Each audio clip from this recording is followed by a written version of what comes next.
আজকে বৃষ্টির দিন, তো আজকে আমরা বৃষ্টির দিন আসলে আর কি পোলাও মাংসটা খাই। তো আপনার ভাইয়াকে বলছি যে মুরগি আনতে।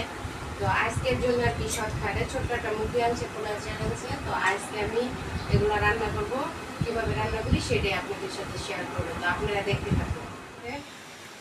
এসে গেলাম, তো আপনারা দেখেন আমি কীভাবে মাংসটা রান্না করি আজকে বৃষ্টির দিন। আমি প্রথমে একটু লবণ দিয়ে মাংসটা একটু হালকা ভেজে নিব। মাংসটা একটু ভাজলে মনে করেন ভালো লাগে, যেহেতু এটা ব্রয়লার মুরগি। আগে আমরা খেতাম না, এখন আমরা কিছুটা খাই, ভালো লাগে। সাথে একটু এই পরিমাণে একটু আদা দিবেন। এই যে আদাটা দিলে কি গ্রানটা আসে, ভালো লাগে। এই যে দেখেন আমি এইভাবে মাখাই নিছি। তো আপনারা আমার সাথে থাকুন, দেখতে থাকুন কীভাবে আমি আজকে রান্না করি।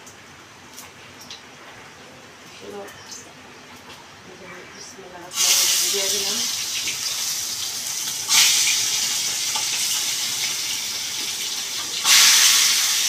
হালকা ভাজা নিলে আর কি মানে ভালো লাগে, যেহেতু একটা ব্রয়লার মুরগি। আমি পুরো মুরগি ডেকে আনছি। অবশেষে আমার মাংস ভাজা হয়ে গেছে।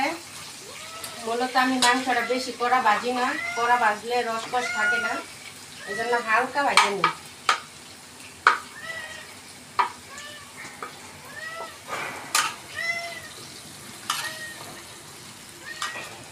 হালকা ভাজা দিলে মনে করেন রসকস থাকে, কড়া ভাজলে রসটা কম লাগে। তো আমি মূলত বেশি ভাজি না। দেখতে থাকুন।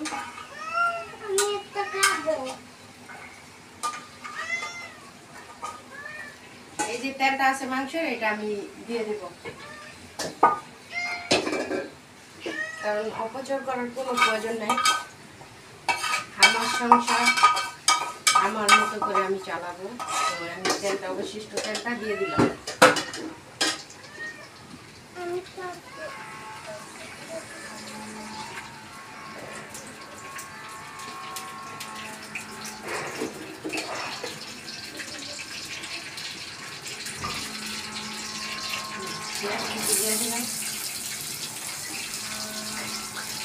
কারণ শুধু গুঁড়া করবো, পেঁয়াজটা একটু একটু বেশি লাগে, যেহেতু আমি আলু কিছু দিচ্ছি না।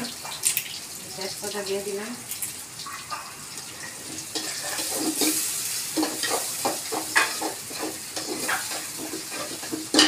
মূলত এই যে আমি বাটা মশলাটা খাই, আমি শিলপাটায় বেটে নিচ্ছি।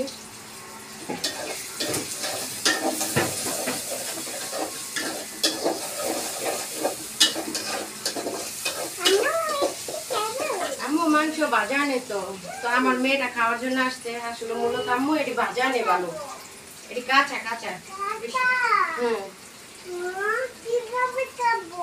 আচ্ছা, আম্মু রান্না করে দিচ্ছি।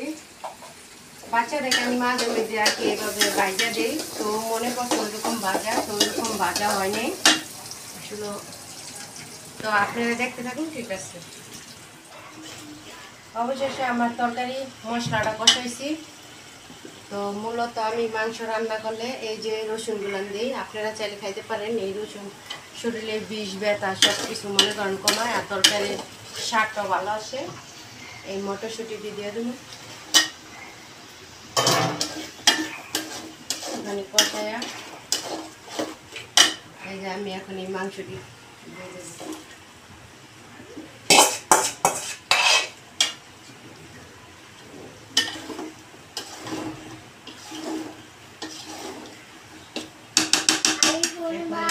ঢাকা দিয়ে দিব,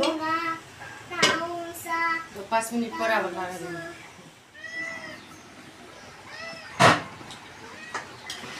অবশেষে আমার তরকারিটা হয়ে গেছে। এখন আমি পোলাওটা বসাবো, তরকারিটা নামায় রাখি।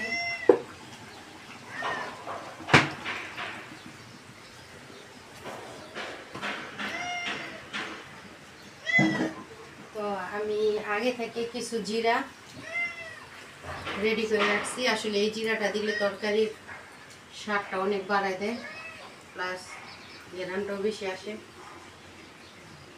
তো আমি এখন পোলাওটা বসাবো।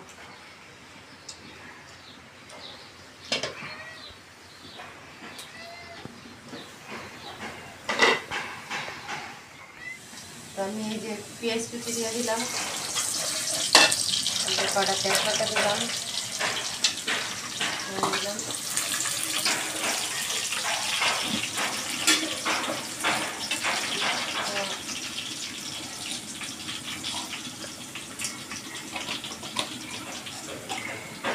তো আগে থেকে জিরা আদা বাইটা রাখছি,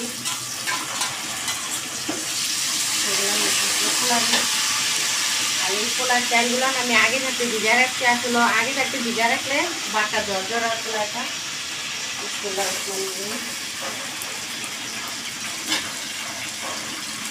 কাজু বাদাম দাও।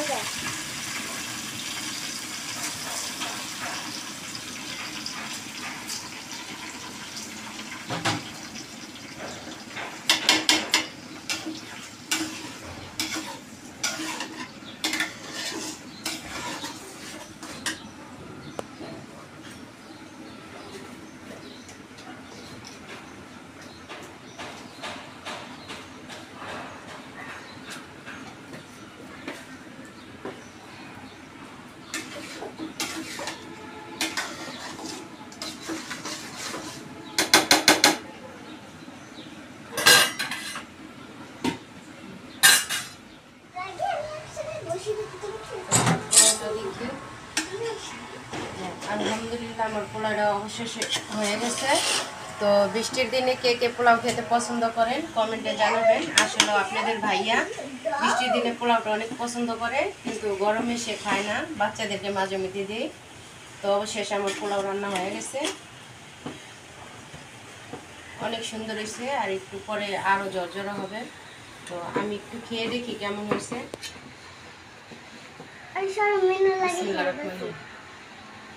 মাশাআল্লাহ অনেক সুন্দর হয়েছে।